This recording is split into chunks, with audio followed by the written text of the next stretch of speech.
Hello, and welcome to the Dr. Shelley Meyer channel and the Women in Medicine Be the Change podcast. And I'm so excited to welcome Dr. Nadia Lee. She is a functional medicine doctor, but she didn't start out that way, and she has her own practice. And I'm excited for her to tell her very profound story that relates to burnout and relates to the mission here on the channel and on the podcast, and helping women in medicine reclaim their mental and physical health and discover a love for medicine again, because sometimes we've lost that when we're burnt out. So Nadia, Dr. Ali, can you tell us your story and tell us a little bit about what brought you to your path that you're following right now in medicine?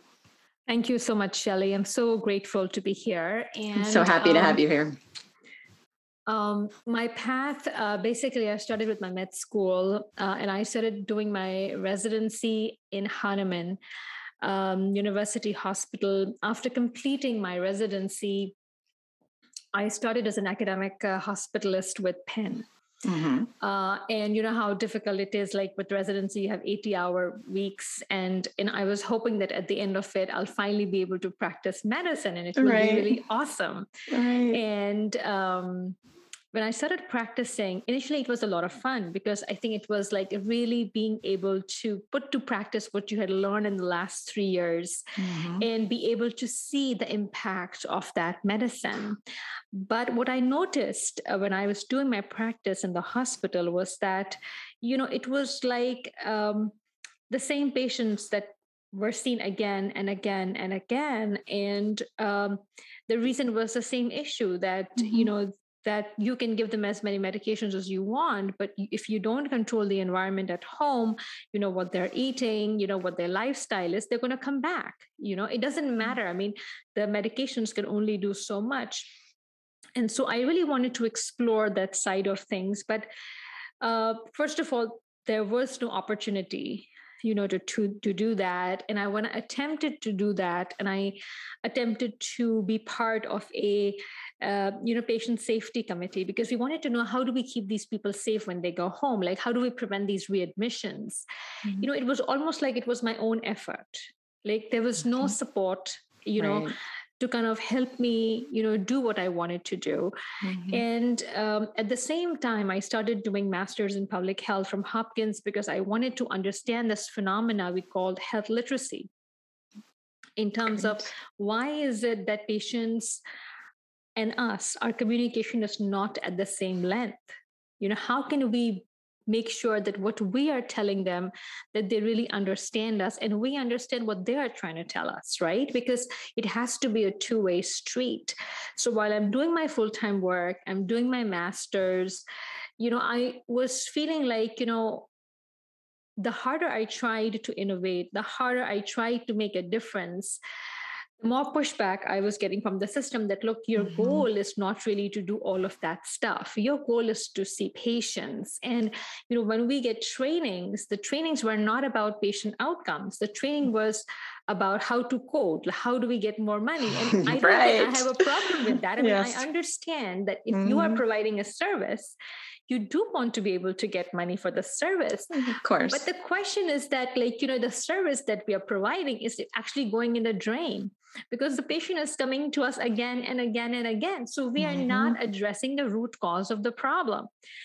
So, I mean, at that point in time, with the way things were going, see more patients and see even more patients, that I loved teaching. So we were teaching medical students, we were teaching residents. But imagine if you had 18 patients to see and then you had to teach.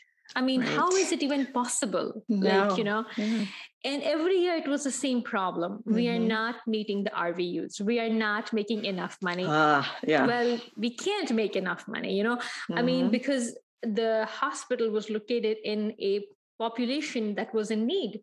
They didn't have the best insurance. I mean, so it was a very tough situation. And with all of this going on, this whole frustration, you know, of not being able to do what I really wanted to do, and being in a context which was not really supportive, you know, of what I really wanted to do, I was starting to lose my self-worth, actually. I was almost feeling like, you know, there is going to be really no end to this. And I'm not succeeding no matter how hard I try.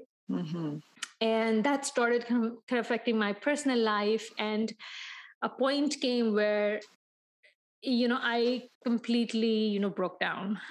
And I remember calling the crisis line, and I wanted to talk to somebody. It was a weekend.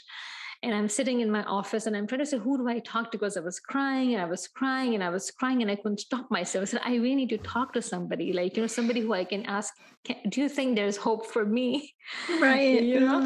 And so I did pick up the phone, and I don't know who that person was because he never told me his name. Mm-hmm. But it was really nice to talk to him, because I think I said to him that, look, this is what's happening in my work life. And, this is why I'm frustrated on my personal side of the equation. And, he said to me that, I don't know if everything will work out the way you want, but I can tell you that you just have to be patient.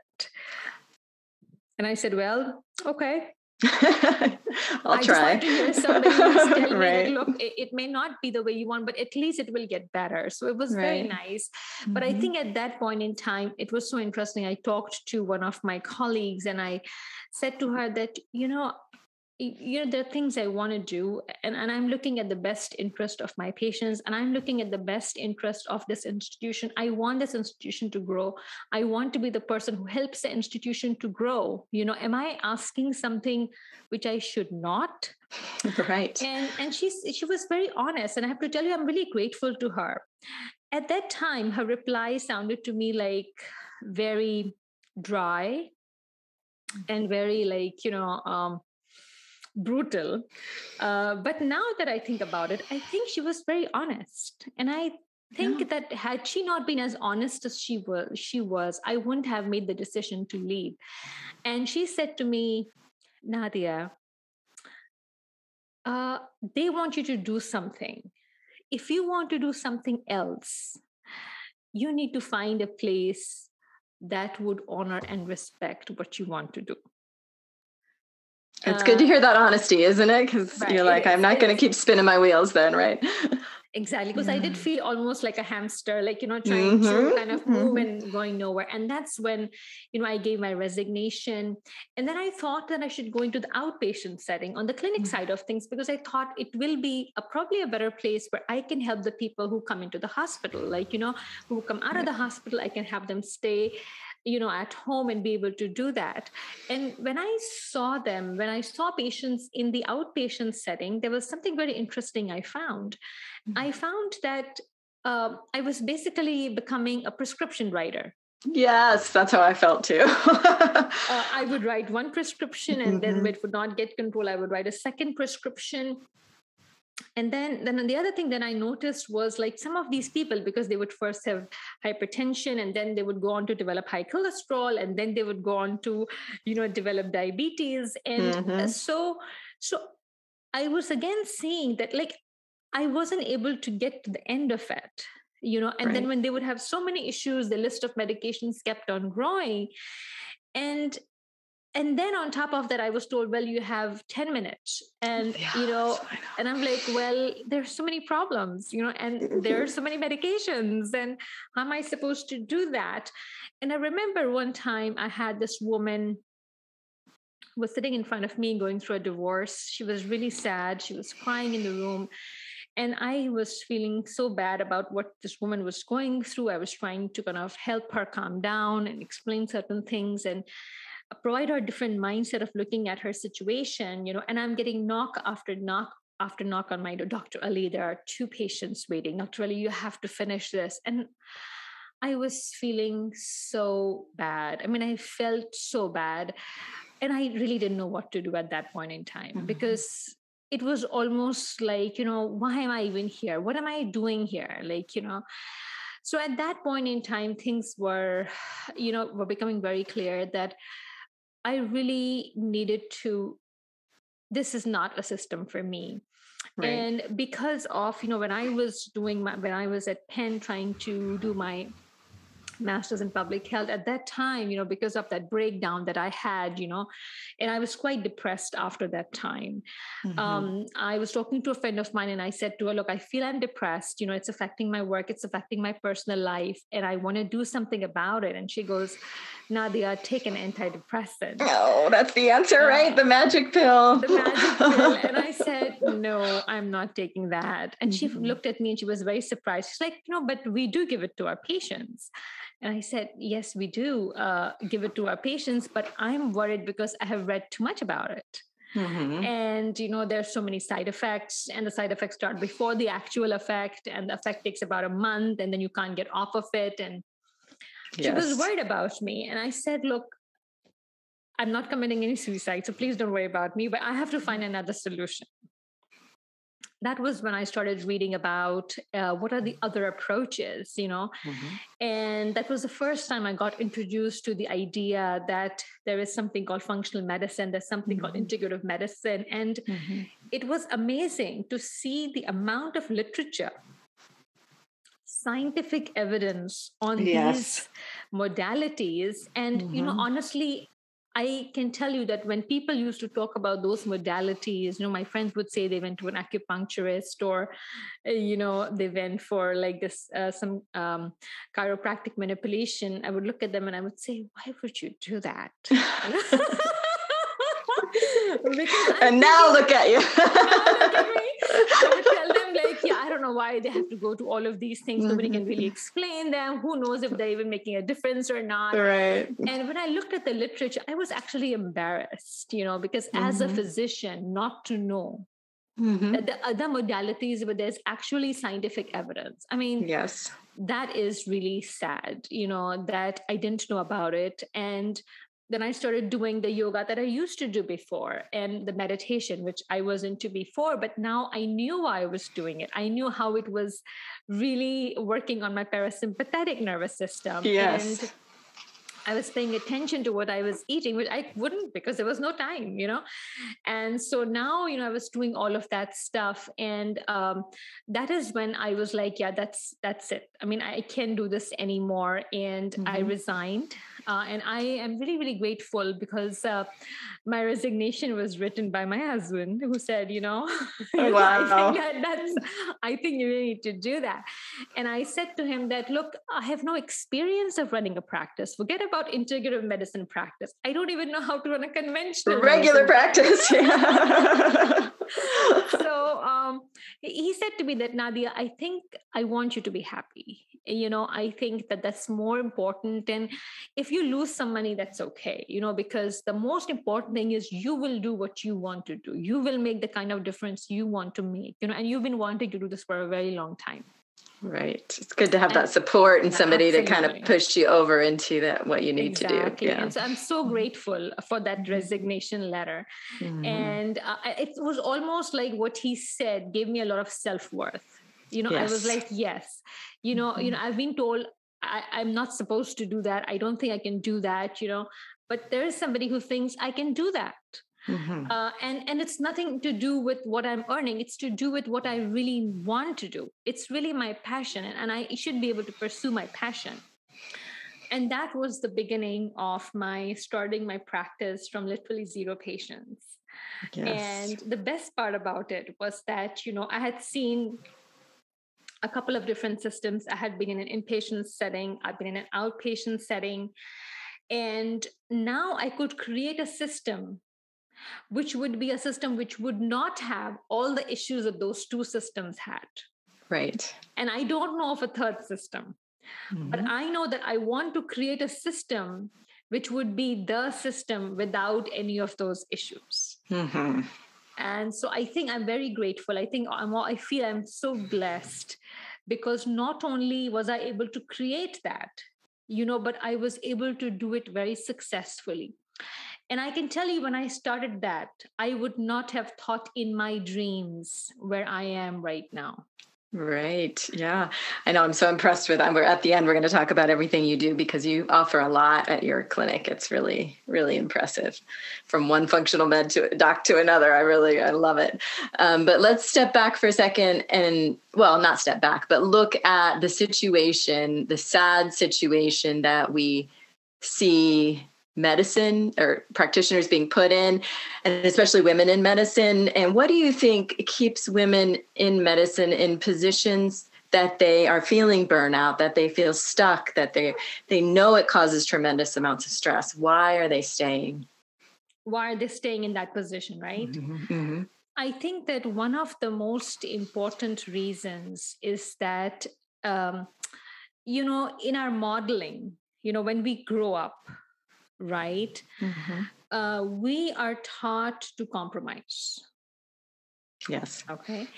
And unfortunately, compromises do not work. Although we are taught that compromise is the best solution, compromise is not a solution. Compromise simply means that you are saying, oh, I'm stuck and I should be happy despite being stuck. Right. And the two cannot go together. You cannot be stuck and you cannot be happy. You cannot be stuck or you can be happy. Right? I agree. Things cannot happen, right? Yeah, something has to change. Exactly. So, but there is another way of what is being said to you. What is being said to you is also that you are not so worthy so as to deserve anything better. That is why just be grateful for what you have. Right. Be grateful for this job you have, right? And I remember my first job, when I got the job, I was so happy. I was like, oh my God, this is so great. They think I can be part of the institution. And I never, ever negotiated my first salary. Which is like, oh, they're going to give me money. Great. Yeah, exactly. I was so happy. And then, my second job, I negotiated the initial time when I was being offered. And after that, I was there for about 3.5 years. I never got a single raise, which is very interesting. Wow. One time I even asked for a raise, but here's how I asked for a raise, which is very interesting. So it was 3 years, no raise. And actually about over, I think 100 or 200 people were laid off by closure that third year when I was there. And I go in to talk about a salary raise. And this is what I tell my HOD. I said, I feel so sorry about the people who, have been let go. And I don't want my salary to affect another person, And so I don't know if I'm asking for a raise or I'm giving him a reason why he should say that. Right. You're right. We can't give you any more money. You shouldn't ask for any more. So I'm justifying why you should say no to me. This is how I was asking for it. Yeah. So again, I think, and it's interesting that I talked to him about a raise, and then within a few months of that, a new faculty was added. Okay. And the new faculty got a much better package. Which is really, and I'm thinking myself, there must be a reason. She must have done X, Y, and Z to deserve a better package. Yeah. So it was really interesting how my low self-worth came in my way. And I'll tell you one other example of low self-worth, which I still, when I think about it, I'm like, I can't believe this. There was, I don't know if you remember this, but ACGME at one point in time wanted the internal medicine programs to create an evaluations committee. Okay. No, I don't know. The rule for that was that I know this because I was an APD, Associate Program Director with the Internal Medicine Program. Okay. And one of the conditions of that committee was the chair of the committee has to be a faculty member other than the program director. Okay. And so my PD said to me that he wanted me to be the chair. And I'm so excited. And I'm like, wow, this is such a great opportunity. I'm going to do my best because I love the residents anyways. It's going to give me another way to help them and to grow them, And, this would also help me develop some leadership skills, right? Which is so great. So we have this monthly meeting where it's announced whatever new initiatives are taken. And I'm excited my name is going to be announced. And then there are a number of items on the agenda, and there comes my name. And he goes, well, Nadia is going to be chairing the committee because unfortunately ACGME is not allowing me to be the chairperson. That's quite the introduction. Thank you.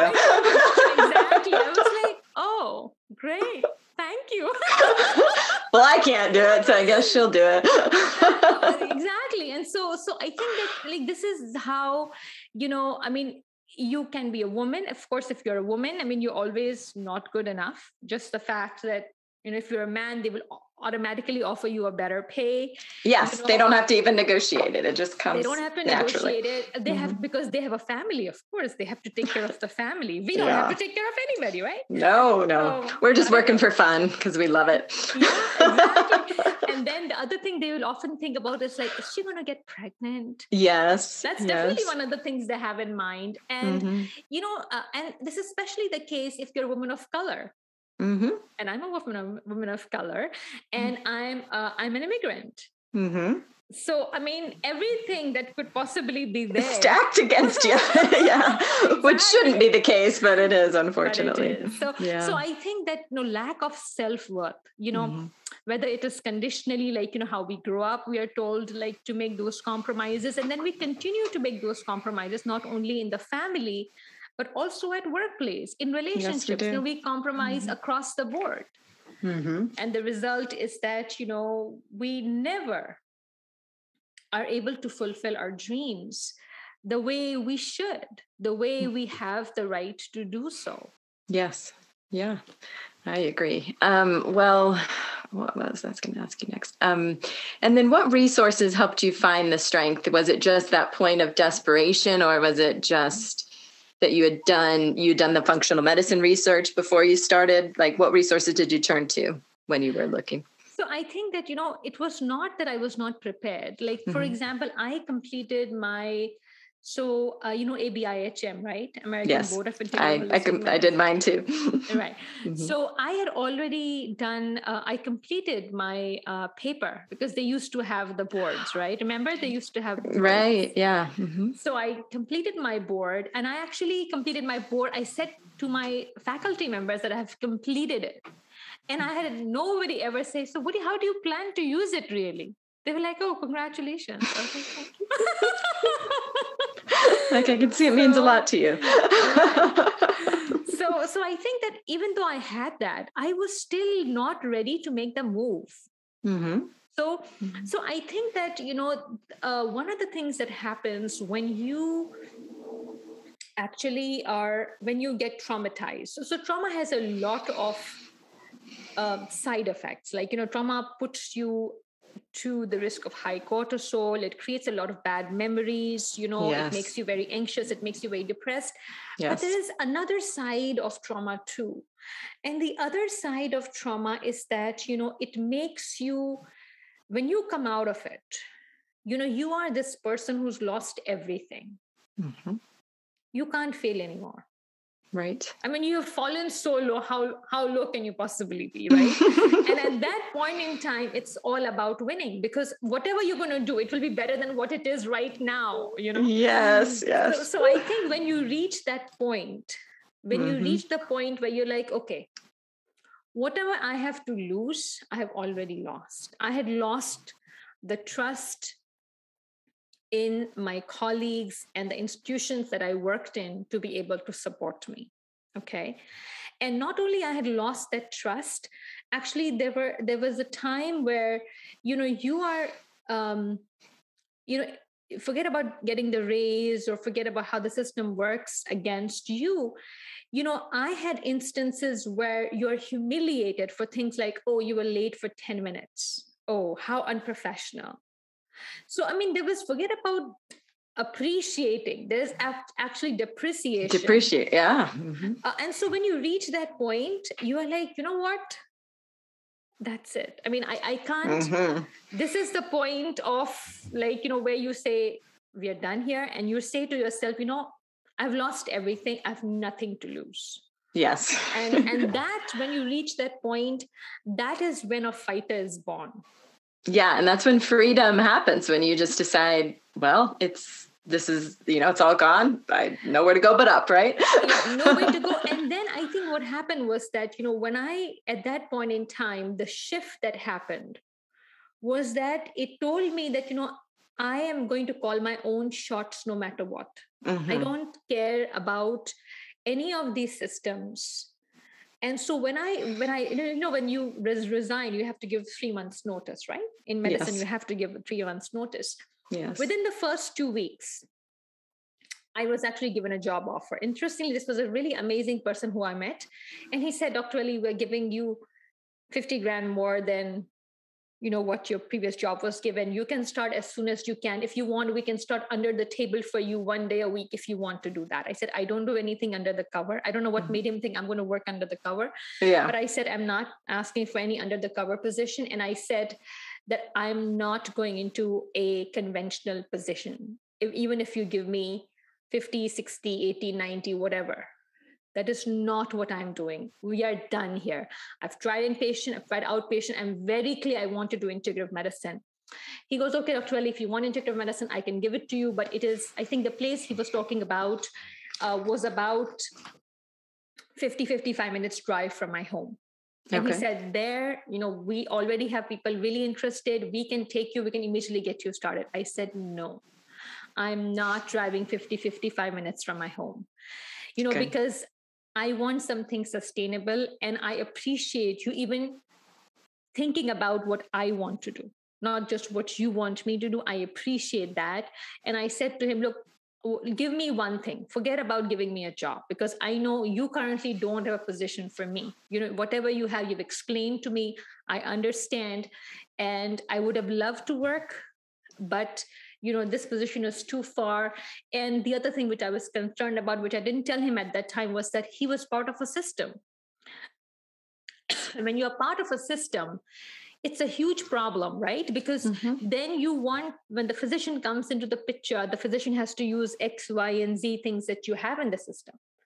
If you don't, then there's a problem, because that's the whole idea of the system, of the setup, right? And so that was my concern too. And but I didn't say that to him, because he was so nice to me, and he was able to kind of offer me something that I wanted to do. So I said to him, look, I only want one thing of you. If you can be very kind enough to spare me one room that I can rent. Good. Yeah. In your system, wherever you have, this is the place where I live. This is the distance I'm looking for. And I'll come there for a couple of days a week, and I'm going to go ahead and do my practice there. And he was so nice. He actually did that for me. And I'm very grateful to this person. It was very nice. And I was there. It was an internal medicine practice, family medicine practice. And then I was there. It was interesting that, I knew I was on the side of the internal medicine physicians group. And you will not believe I was there for about probably a couple of years. And I got one referral from there. That's all. Wow. That's all. And it was very interesting, because the referral was for a very young guy. He had been to every specialist for his nausea. He had this nausea they couldn't figure out. He's so young, and the physician had sent him to every possible place. He had every single test on the face of the earth. So one time I was going out my office, and he kind of stops me. He said, I have this patient. I really don't know what to do. Can I send him to you? I said, yeah, please go ahead. And so he came to me, we worked together. He actually had SIBO, and he actually got really well. And after he got well, we said we can meet whenever, now that you're good. I mean, he was getting married. He wanted to kind of be like, can I get this over with so I can get married? And so we got him into where he wanted to be. And then a few years after I'd actually moved from that place, one day I was speaking at a functional forum, and I had this woman who comes to me, and she said, are you Dr. Ali? I said, yes. She said, do you know who I am? I said, no. She goes, I am the mother of the kid that you treated. Oh, and lovely. now he has a baby. And I was like, oh how my nice. God. Oh my I'd God. love to hear those stories. That's so great. So it was very interesting that, and I honestly don't think the physicians are at fault for not referring, I mean, they're just like I was. I would have never, ever thought of this being something that could really work. Yeah. So, yeah. Oh, it's been so great talking to you. I want to share with everyone what you're doing so they can see, what a great practice you have going on now. So where's your practice located? So we are in Wayne, Pennsylvania, suburb of Philadelphia, Pennsylvania. Nice. And what's your website? It's theholistichealing.org, www.theholistichealing.org. Great. And I've been to it, and I love that you have Ayurveda, mind, body medicine, aromatherapy, nutrition, treating all kinds of chronic conditions that a lot of us functional medicine doctors see, SIBO, like you said, and probably what are the most common things you're seeing from day to day in your practice? Autoimmune diseases are huge. Gut issues are huge. Yes, gut issues are huge. Hormone issues, hormonal imbalances, and now, Alzheimer's, MS, and those neurological diseases, which really can affect the quality of life of people significantly. We see those quite a bit. Yes, and I'm sure you can make a big difference there, especially with quality of life. Well, it's been so great to talk to you. Thank you so much for coming on. I'm going to share all this information of how to follow you and find you and see what you're doing on the show notes for the podcast, and then in the description for the YouTube channel. So thanks so much for joining. I feel like I could talk to you forever, but you have done such amazing things. And thank you so much for being vulnerable and sharing your story, because I think that's so important for other women to know. Definitely. And I think that if there are women who are facing burnout, who feel they have low self-worth, please feel free to reach out to me, because I do offer coaching for women who actually go through it because of my own experience. And even if you just want to chat, sometimes you just need somebody to talk. You may not just need coaching. You might need just what I need, somebody to call at a time of crisis and say, is it going to be better? How can it be better? I'm happy to talk to you. Oh, that's so kind of you. And I think there are plenty of women out there who could use that. So thanks for joining us.